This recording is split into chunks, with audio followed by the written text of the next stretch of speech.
Jetpur Udyognagar police સ્ટેશનમાં એક હત્યાનો બનાવ બનવા પામેલ છે, જેમાં મરણ જનાર છે સંજય શ્રીરામ કબીરદાસ કરીને છે, જે પણ યુપીનો છે, અને આરોપી તરીકે જે સામે આવેલ છે તે આશીષ અવસ્થી છે, અને બીજો છે રામચંદ્ર ભંડાણી, એ પણ યુપીના જ છે. આ ત્રણેય જણા અને એક ચોથો એનો જે કોન્ટ્રાક્ટર છે, એ ચારેય એક જ રૂમમાં ભાડે રહેતા હતા.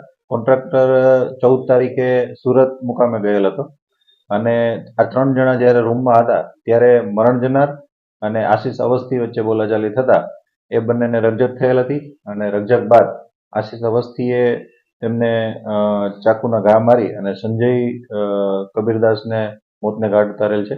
અને ત્યારબાદ આ લાશને ઠેકાણે લગાડવા માટે રામચંદ્ર ભંડેરીએ પણ મદદગારી કરેલ છે, અને આ બંને આરોપી અત્યારે હસ્તગત કરવામાં આવે છે.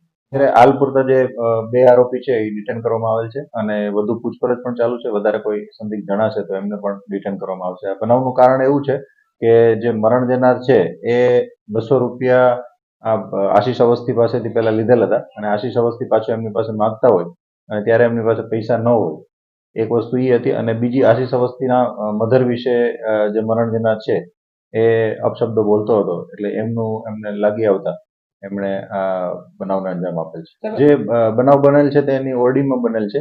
ત્યારે ફક્ત 3 જણા જ એ રૂમમાં હતા: આશીષ અવસ્થી, રામચંદ્ર અને જે મરણ જનાર છે સંજય. સંજયની હત્યા કરવામાં જે હથિયાર વપરાયેલ છે તેમાં જે શાક સુધારવાનું જે ચાકુ હોય છે મોટું, એ વાપરવામાં આવેલ છે, અને એક ચમચા ઉપર લોહીનું નિશાન મળેલ છે, એટલે એમને પણ એફએસએલમાં મોકલવામાં આવશે. હત્યા નિપજાવ્યા બાદ રાત્રે આ બંને જણા છે એક મોટરસાયકલનો ઉપયોગ કરી અને અન્ય જગ્યાએ જે જૂનું મનીષા કારખાનું છે તેમની જે દિવાલ છે એમની પાછળ અવાવરૂ જગ્યા છે, ત્યાં આ લોકો ડેડ બોડીને